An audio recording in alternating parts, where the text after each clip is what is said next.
Assalamualaikum warahmatullahi wabarakatuh. Kami dari kelompok 2 mata kuliah Fikih Siasah, dosen pengampu Arini Rufaida dengan kelompok yang pertama Syifaul Jinan, yang kedua Ahmad Subakti, yang ketiga Aji Juliana, yang keempat Cindy Milawati, yang kelima Nuratul Fi'liyah akan mempresentasikan materi konsep kepemimpinan dalam hasanah politik Islam dengan meliputi imarah, imamah, dan khilafah.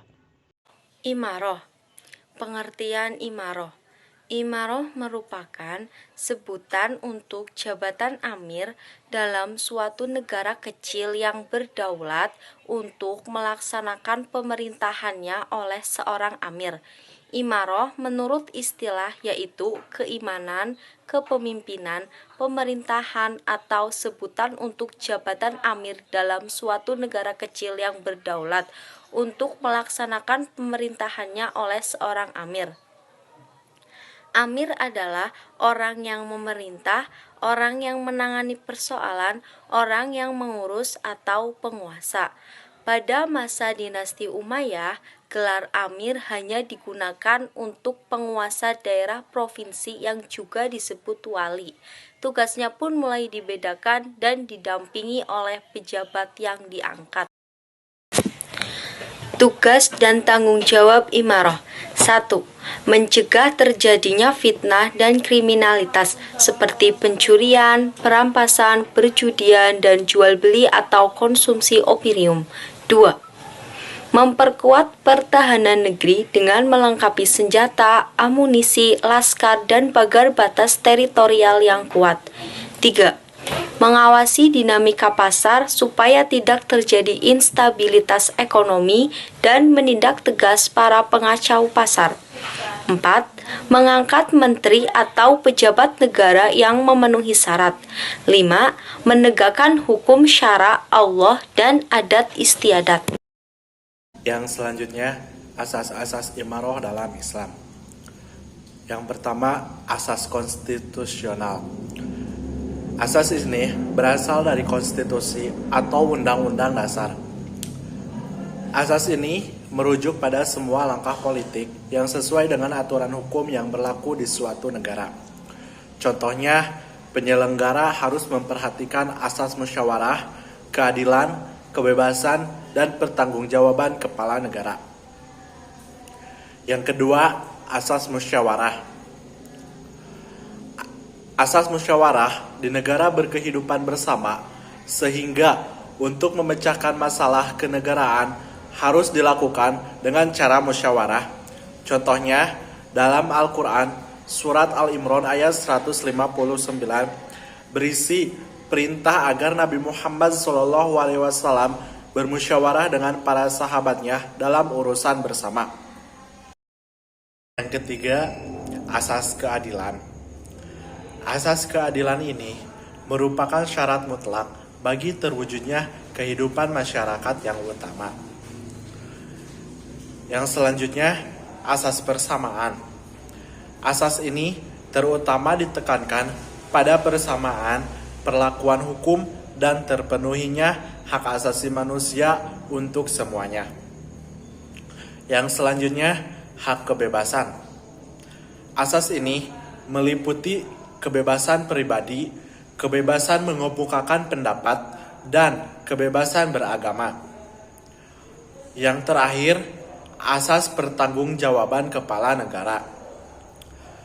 Kepala negara tidak hanya bertanggung jawab kepada Allah, tetapi juga kepada umat yang telah memberikan kepercayaan jabatan pimpinan kepadanya.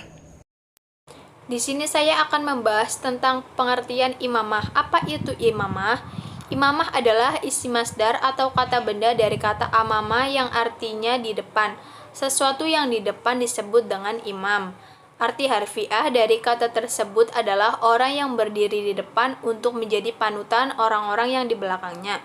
Dengan demikian, imam berarti orang yang memimpin orang lain. Sementara itu, imamah adalah lembaga kepemimpinan. Al-Mawardi memberi batasan dan beberapa kriteria bagi seorang pemimpin politik, antara lain adil, berilmu, sehat lahir batin, ahli politik atau pemerintahan, pemberani, dan juga keturunan Quraisy. Kemudian ada prinsip-prinsip imamah. Yang pertama adalah prinsip musyawarah. Prinsip musyawarah sangat penting dan memiliki keharusan untuk seorang penguasa agar memberikan keluasan dan memperhatikan perubahan situasi dan kondisi. Oleh karena itu, musyawarah bisa dilakukan dengan berbagai macam bentuk dan berbagai cara sesuai dengan masa, bangsa, dan juga tradisi. Kemudian yang kedua adalah prinsip al-adalah atau prinsip keadilan. Prinsip keadilan dalam suatu pemerintahan bersifat mutlak. Karena itulah terciptanya adanya kemaslahatan, kemakmuran, dan juga kesejahteraan. Kemudian yang ketiga adalah prinsip musawah atau persamaan di depan hukum. Tidak adanya perbedaan antara masyarakat dengan pemimpin di hadapan hukum. Keduanya sama-sama mendapat hukuman jika melakukan pelanggaran. Dan yang terakhir adalah prinsip al-huriyah atau kebebasan.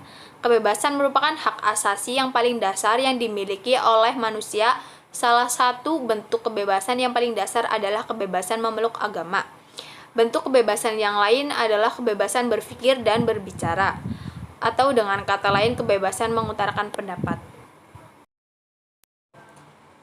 Syarat-syarat seorang imam atau syarat-syarat imamah. Yang pertama adalah Islam, merdeka, laki-laki, baligh dan berakal. Kemudian yang kedua adil.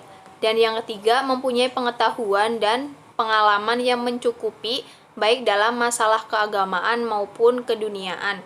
Dan yang keempat adalah punya kepribadian yang kuat, pemberani dan tidak mudah menyerah.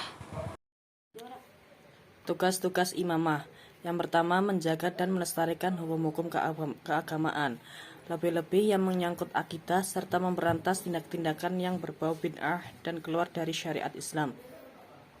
Yang kedua, memerangi musuh yang mengancam keamanan negara dan bangsa. Yang ketiga, mengatur pemasukan dan pengeluaran keuangan negara seperti khamimah, wa'i, dan sedekah wajib. Yang keempat, menjaga keamanan dan keadilan warganya. Berikut akan saya jelaskan tentang khilafah. Khilafah adalah lembaga pemerintahan dalam Islam yang dipimpin oleh penguasa Islam, yaitu khalifah, sultan ataupun syah. Secara bahasa berarti perwakilan, pengganti atau jabatan khalifah. Istilah ini berasal dari kata khalf yang berarti wakil, pengganti ataupun penguasa. Seseorang yang melakukan fungsi khilafah tersebut disebut dengan khalifah atau pemimpin. Tugas khilafah yaitu antara lain yang pertama menjadikan perlindungan bagi umat dan menjaga kelestarian alam, yang kedua memakmurkan bumi, dan yang ketiga beribadah kepada Allah Subhanahu wa taala, yang keempat membudidayakan alam, dan yang kelima mengalamkan budaya, dan yang terakhir yaitu yang keenam mengislamkan budaya. Konsep khalifah dalam ajaran Islam memiliki relevansi dan perhatian sangat besar terhadap konsep ekologis dan lingkungan hidup, sehingga perlu dikonstruksi sebagai sistem keyakinan akan nilai-nilai dan cita-cita lingkungan hidup yang dapat dipahami, ditransformasikan dan diinternalisasikan oleh seluruh umat untuk diperjuangkan guna mewujudkan cita-cita tersebut. Selanjutnya yaitu struktur negara khilafah Islamiyah dalam sistem pemerintahan Islam, yaitu yang pertama yaitu khalifah, yang kedua yaitu ada muawin tafwid atau yang disebut wakil khilafah bidang pemerintah, yang ketiga yaitu ada muawin tanwis, yaitu adalah setiap usaha negara, yang keempat ada amir jihad atau panglima perang, yang kelima ada ulat atau pimpinan daerah tingkat 1 dan tingkat 2, yang keenam yaitu ada kodi dan kode, yaitu adalah hakim atau lembaga peradilan dalam pemerintahan. Yang ketujuh ada jihad idari atau jabatan administrasi umum. Yang terakhir yaitu yang kedelapan ada majelis umat. Sekian dari pembahasan saya.